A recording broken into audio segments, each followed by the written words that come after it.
Енді дүкеннің майын мүлдем сатып алмаңыз, ағзаға өте зиян. Ал мен сіздерге иісі дәмі мүлдем шықпайтын өте пайдалы майды қолдан жасау әдісін көрсететін боламын.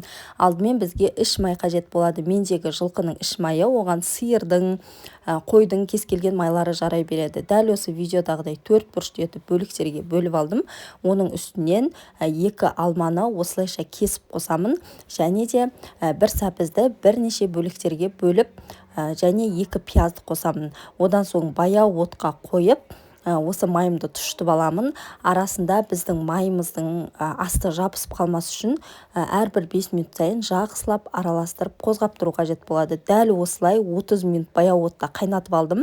Осы арада біздің пиязымызда, сәбізімізде, алмамызда біршама жұмсарып қалады және майдың дәмін, иісін өзіне алатын болады. Осымен майымыз толығымен дайын болып шықты. Мен дәл осы әдіспен 7 литрдей май жасап шығардым. Сізде дәл осылай майды қолдан жасап, отбасыларыңызға өте пайдалы майдан тағам жасап беріңіз. Отбасыларыңызға міндетті түрде ұнайтын болады.